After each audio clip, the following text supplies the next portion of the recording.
పిఠాపురం పవన్ కళ్యాణ్ వంగగీత పోటీ చేస్తున్నారండి. ఎవరు గెలుస్తారంటారు? పవన్ కళ్యాణ్ గారు గెలుస్తారండి. ఎందుకంటే ఆయనకి అవకాశం అంటున్నారు మీరైతే. మంచి వ్యక్తి కాబట్టి. మంచి వ్యక్తి అంటే ఏ విధంగానండి? ఏమైనా రెండు మాటలు చెప్పగలరా? ప్రజలకే మేలు కోరుకునే వ్యక్తి అండి. బ్రహ్మాండమైన లైఫ్, వేల కోట్లు ఉన్న వాళ్ళకి కూడా లైఫ్ ఉండదు. అలాంటిది సినీ లైఫ్ వదిలేసుకుని మంచి లగ్జరీ లైఫ్ వదిలేసుకుని ఏసీలో బతికి అతను ప్రజల కోసం బయటకు వచ్చాడు. దాని నుంచి ప్రజలు అర్థం చేసుకోవాలి. మరి అంత లగ్జరీ లైఫ్, అంత ఒక సినిమా తీస్తే ఒక 100 కోట్ల నుంచి 200 కోట్లు సంపాదించుకునే అవసరం అంటే ఇమేజ్ ఉన్న వ్యక్తి ఇలా పాలిటిక్స్లోకి వచ్చి ఇంత కష్టపడి 10 ఏళ్ల నుంచి తిరుగుతూ ఉంటే మరి ప్రజలు ఎందుకంటే ఆయనకు ఒక అవకాశం ఇవ్వట్లేదు అంటారు? ప్రజలు ఏదో కొత్తగా వచ్చాడు కదా అని చెప్పేసి ఇప్పుడు లేదండి. ఈసారి మాత్రం అధిక మెజార్టీ, 1,00,000 పైన మెజార్టీతో పిడాప్ నుంచి గెలవబోతున్నారండి. ఖచ్చితంగా. Vasavi online services. మా వద్ద పాస్పోర్ట్ వీసా సర్వీసెస్ కలవు. వీసాలో 99% అప్రూవల్ సక్సెస్ రేట్ ఉంది. Please contact 8019482544. పవన్ కళ్యాణ్ ఖచ్చితంగా 100%. మరి పిఠాపురం 1,00,000 మెజారిటీ ఈయన గెలిస్తే మరి వంగగీత గారు ఏమవుతాయంటారు? ఆవిడకే వస్తాయండి. వంగగీత గారు పిడాపం చేసింది ఏమి లేదండి.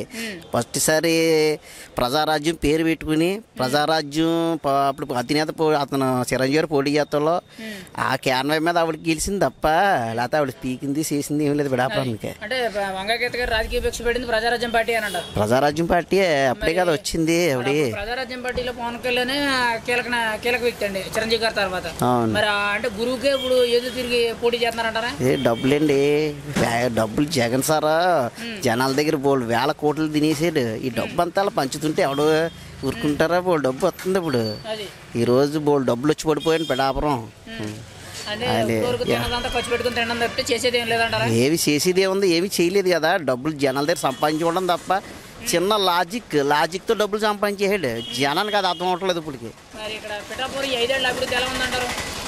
ఏం లేదు, అభివృద్ధి ఏమీ లేదు. అభివృద్ధి అన్నది ఏమీ లేదు. ఏముంది అభివృద్ధి? చదువుకున్న పిల్లలకు ఉద్యోగాలు ఇచ్చేడా, రోడ్లు వేయలేదు.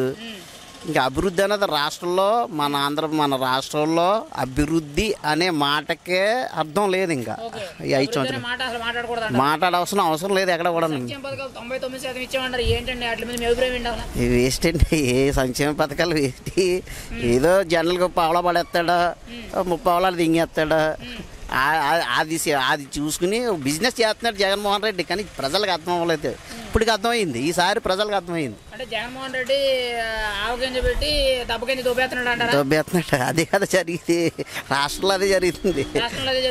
గుర్తించట్లేదు అంటారా? ప్రజలు గుర్తింటున్నారు కదా. ఫస్ట్ సారి ఒకసారి ఛాన్స్ ఇవ్వండి అని చెప్పి ప్రజలు కోరాడు. వాళ్ళ నాన్నగారు ఏదో చేశారు, ఈయన కూడా ఏదో చేస్తారని చెప్పి ప్రజలు నమ్మారు. నమ్మిన వాళ్ళని మోసం చేసాడు, ఏమీ చేయలేదు. మరి నాన్నగారి పేరుని చూశారు, పరిపాలన చూశారు. నా పరిపాలన అంతకన్నా బాగుంటుంది, ఒకసారి అవకాశం నాన్నగారి పరిపాలన బాగుంది, ఈయన పరిపాలన బాగుంది. ఎందుకండి? సొంత చెల్లిని పట్టించుకోడు, సొంత తల్లిని పట్టించుకోడు, ప్రజలనేం పట్టించుకుంటాడు వీడు. కనీసం పుట్టినరోజుకి తల్లి దగ్గరికి వెళ్ళి ఆశీర్వాదం తీసుకున్నాడు 5 సంవత్సరాల్లోనే. అదేం చేయడు. ఇప్పుడు మన రాష్ట్రంలో ఒక తల్లిని గౌరవించడం మన పద్ధతే. తల్లిని అంటే తల్లి అంటే ఒక దేవతకని చూసుకోవాలి. కనీసం పుట్టినరోజుకి తల్లి దగ్గరికి వెళ్ళి ఆశీర్వాదం తీసుకోవడం కూడా మనం చూడలేదు 5 సంవత్సరాల నుంచి. చెల్లిని కూడా పట్టించుకోలేదు. అనేక రోదాలను కేసులు పెట్టి ఆవిడని ఇబ్బంది పెడుతున్నాడు. అది అతను చేసే పనులు అయ్యే. కిందసారి మరి బాబాయ్ గారు శాలరీ లేచిపోయింది, ఈసారి ఏంటో డౌట్ కొడుతుందని చెప్తే తల్లి పారిపోయారు అంటారు. మరి మీ అభిప్రాయం ఏంటంటే? అది చేసేది కరెక్టే కదండి. రాజకీయాలకు ఏదో రకంగా వాడుకుంటాడు. ముందుసారి ఎలక్షన్ దగ్గరికి వదిలేక ఎవడో కోడిగా తెచ్చి కోసేటండి తెగిపోయిందని చెప్పేసి పారిపోలే. ఈసారి లైట్లు కరెంటు తీసుకుని బెడ్లతో చేసుకుని అది ఎలక్షన్ టైంలో వస్తుంది. ఇంతకుముందు ఎన్నో మీటింగ్లు పెడతాడు. మరి ఆడతప్పుడు లేని ఇలాంటి రాయలు కొడిటాలు తెప్పి కనీసం ఎలక్షన్ టైంలో అంత కనీసం ప్రజలు అర్థం చేసుకుంటారని తీసుకోవాలి కదా. ప్రజలు అంటే ఇంకేం తెలియని వాళ్ళ కింద లెక్కేస్తున్నారు ఆయన. పక్కగా డ్రామా. జనాలు మార్చడానికి అండి. కానీ జనాలు తెలుసుకున్నారు. జనాలు అతని దృష్టిలో జనాలు ఒక పిచ్చోళ్ళ కింద అర్థం అతనికి. మనం ఏది గేమ్ ప్లాన్ చేస్తే అదే వైఫై కింద పాకేద్దని చెప్పి సారుకుంటున్నారా? చెప్పేది కూడా ఏంటంటే ఈ రాయితో కొట్టారు, ఓకే బాగానే ఉంది. సీఎం ఆ ఏరియాలో ర్యాలీ చేస్తుంటే కరెంట్ ఎందుకు తీసేస్తారు ముందు, రెండోది వచ్చేటప్పుడు ఒక రాయి ఎంతమందికి తగులుతుందని అని అడుగుతున్నారండి. అసలు దాని గురించి మీ స్పందన ఏంటంటారు? అది పక్క వాళ్ళు ప్లాన్ చేసుకున్నదండి. ప్లాన్ చేసుకుని ఈ రాయి తగిలి మళ్ళీ పక్క కూడా తగిలింది. అది ఎక్కడ జరిగింది అసలు అది ఆ టైపు. మరి జనసేన టీడీపీ వాళ్ళు టార్గెట్ చేసి కొట్టారు అని అంటున్నారు. వాళ్ళ కొడితే ఇలా ఉండదు, వాళ్ళ కొడితే ఇలా ఉండదు. వీళ్ళ కొట్టుకున్నారు కాబట్టి పక్క అయింది తెలియ మళ్ళీ ఇంత తగిలింది. అతను కొట్టుకుని ఇలా కొట్టుకుంటారు కరెంట్ తీసుకుని. కరెంట్లో అయితే మరి సీసీ కెమెరాలు ఫుటేజ్ సాక్షి అవుద్ది కదా దానివల్ల. ఇప్పుడు చాలా మంది కూడా చెప్పేది ఏంటంటే అక్కడ ఊస కూర్చుకుందని కొంతమంది అంటున్నారు. ఇదంతా గేమ్ ప్లానింగ్ అండి. ఇదంతా పక్క గేమ్ ప్లానింగ్. ఓవరాల్ గా చూసుకుంటే ఈ గేమ్స్ అన్ని దేనికోసం అంటారు? గేమ్ కోసం మళ్ళీ గెలిచిద్దాం, మళ్ళీ అధికారం సాధించేసి ప్రజల్ని ఒక రాక్షసిలా పీడించి తినేద్దారే అని చెప్పేసి ఆయన ప్లాన్ ఏదో ప్లాన్ చేస్తున్నారా. వైసీపీ నాయకులు డబ్బులు తినడానికి తప్ప ప్రజలకు ఉపయోగపడేవాడు ఎవడో లేడు. కాదు అస్సలు సమస్యలు 100% కాదు. మాకు అసలు అభివృద్ధి అన్నది ఏం కనిపించలేదండి. మాకు ఈ పథకాల తప్ప అభివృద్ధి సైడ్ అనేది ఏమీ లేదు. ఒక ఫ్యాక్టరీ వచ్చింది బోలు, ఈ పిఠాపురం నియోజకవర్గంలో బోలు స్థలం, ఖాళీ స్థలాల్లో ఇండస్ట్రీ పెట్టుకోవడానికి పెద్ద పెద్ద ఇండస్ట్రీ బోలు అవకాశాలు ఉన్నాయి. కనీసం ఒక ఇండస్ట్రీ తేలేదు, 10 మందికి జాబులు ఇప్పించలేదు ఈయన.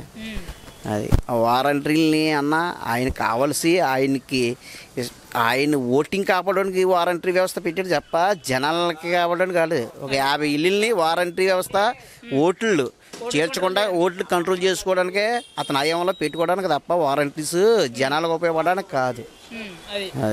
చూసుకుంటే ఈ ప్రభుత్వాన్ని మరి ఏం చేద్దాం అనుకుంటున్నారు మీరైతే? ఈ ప్రభుత్వాన్ని పారదోచి టీడీపీ ప్రభుత్వం తెచ్చుకుంటాం. ఇక్కడ పిఠాపురం నుంచి పవన్ కళ్యాణ్ గారిని 1,00,000 ఓట్ల పైన మెజార్టీతో గెలిపించుకుంటున్నాం. పక్కాగానే గ్లాస్ గుర్తు, డౌట్ లేదు. 1,00,000 పైనే మెజార్టీ పిఠాపురం నుంచి పవన్ కళ్యాణ్ గారిని గెలిపించుకోపోతున్నాం. పిఠాపురం నియోజక ప్రజలు ఈ మీడియా ద్వారాగా ప్రజలకు ఒక మెసేజ్ ఇవ్వబోతున్నామండి. పెన్షన్ అనేది చాలామందికి పెన్షన్ జగన్మోహన్ రెడ్డి గారు పెన్షన్ ఇస్తున్నారు, ఇవన్నీ ఇస్తున్నారని చెప్పేసి ఓటింగ్ మార్చడానికి జనాల్లోకి వెళ్ళట్లేదు. ఈ పవన్ కళ్యాణ్ గారు గెలిచిన, చంద్రబాబు గెలిచిన పెన్షన్ అనేది 4,000 రూపాయలు పెన్షన్ పక్కాగా వస్తుందండి, నికరంగా వస్తుందండి. దాని గురించి మాత్రం మీరు ఓటు పెన్షన్ వస్తుంది, జగన్మోహన్ రెడ్డి పెన్షన్ ఇస్తున్నాడో మాకు పెన్షన్లు రావు అని చెప్పేసి ఆలోచించుకోకుండా ఈసారి మన రాష్ట్రాన్ని అభివృద్ధి చేయడానికి కోసం వచ్చి నెంబర్ 1 లైఫ్ వదులుకొని మన రాష్ట్రం కోసం 10 సంవత్సరాల నుంచి కష్టపడి చెమట ఊర్చి ప్రజలు బాగుండాలి, ప్రజలు బాగుంటేనే నేను బాగుంటానని పవన్ కళ్యాణ్ ఒక నిదానంతో వస్తున్నారు. ఆయనకు ఓటేసి అధిక మెజార్టీతో గెలిపించుకుందాం. మనకి కావలసినవన్నీ కూడా ఆయన్ని అడిగి తీసుకుని మన పిల్లలకి మంచి భవిష్యత్తు ఇద్దారని చెప్పేసి ఈ మీడియా ద్వారా మనం హృదయపూర్వకంగా ధన్యవాదాలు తెలుపుకుంటూ ప్రతి ఒక్కరూ కూడా పవన్ కళ్యాణ్ గారికి ఓటు వేసి అధిక మెజార్టీతో గెలిపించుకుని మన పిల్లలకి మంచి భవిష్యత్తు ఇద్దారని చెప్పేసి ఈ విధంగా నేను తెలియజేస్తున్నాను. జై జనసేన.